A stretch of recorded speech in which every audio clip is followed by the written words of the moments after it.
Hey everyone, it's the Koopa Man. Welcome back to Summer of Gaming. Or should I say, Summer of Movies. That's right, thinking about God of War Ragnarok made me think of some.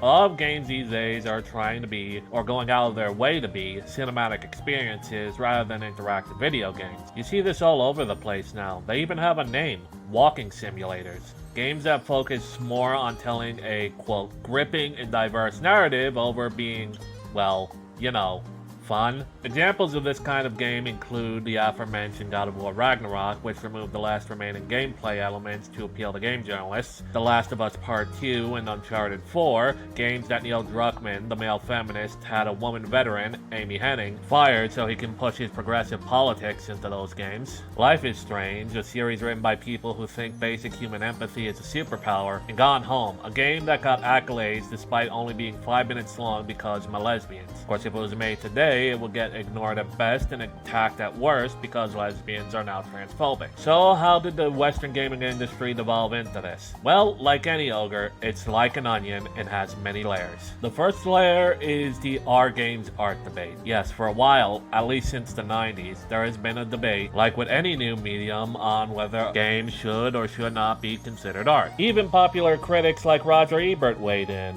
against them being art, which is a bit hypocritical for a movie critic considering when movies first became a thing, they were also not considered art, and some at the time even considered them to be the foundation of all society's ills. Funny. The more things change, the more they stay the same. The issue is, though, that most in gaming, either as tourists, journalists, writers, or developers, are too thin-skinned to tell the ghost of Roger Ebert to stick it where the sun don't shine. As such, they bend over backwards to attain any form of legitimacy like the desperately lonely, narcissistic attention whore theater kids they are. And that largely stems from most of them not maturing past high school like every other clique did. Thus is their fate. The desperation for attention and legitimacy is the sign of utmost insecurity. To anyone with a pair of balls and a backbone, of course games are art. Just because something is a commodity doesn't make it less artistic. Books and movies are made to be bought and sold, as are paintings, sculptures, fountains, tapestries, so on and so forth. Art is, at its very definition, the embodiment of human expression, regardless of medium. By that definition, even food can be considered art. And if anyone ever had a good New York pizza, you know this is true. But it isn't so much whether or not video games are considered art. It's whether or not they are considered high art, whether or not it'll be put in a museum or on a pedestal. It's not enough for them that games are to be considered art. Their games must be considered high art and appreciated and loved by all.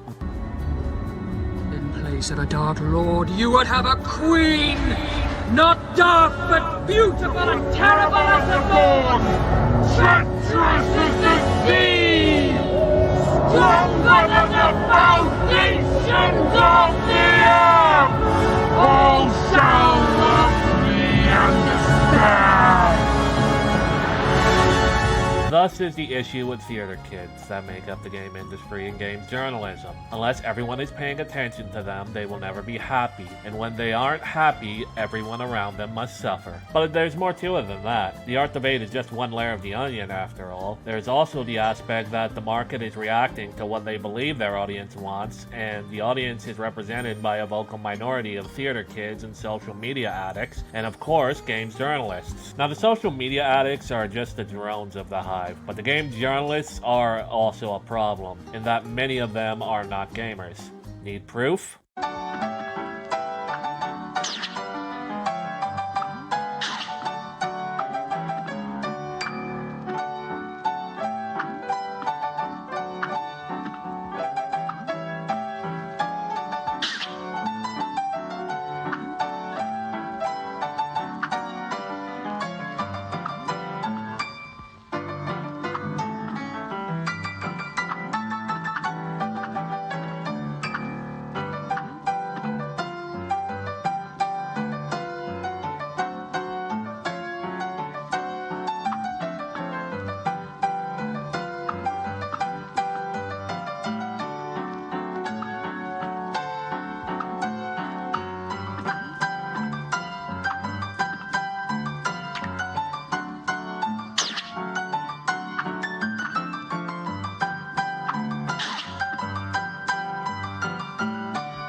Yeah, I think it speaks for itself. See, I speak generally, but by and large, with game journalists, many of them do not want to be game journalists. A good number of them wanted to work for the big shots like MSNBC, CNN, the New York Post, the Wall Street Journal, and other arms of the Democrat propaganda industrial complex. The thing is, many of them were either outright rejected by these arms of the complex, or thought they could be clever by using a easy field as a means of getting their foot in the door, the way that Channel Awesome contributors thought they could springboard into legitimate work in Hollywood. The problem is these people aren't where they want to be, and they take that misery out on all the rest of us. They resent actual gamers because gamers won't huff their farts like their college professors did, and instead will try to distance themselves from gamers by making themselves legitimate by going out of their way to, quote, change the industry for the better, usually by promoting far-left social and political agendas, as I covered in my previous discussion on Gamergate. But they also use, or I should say abuse, their position of representative of the consumer to influence the industry in the directions that they want. They get off on that sort of power, and they of course abuse it to their heart's content.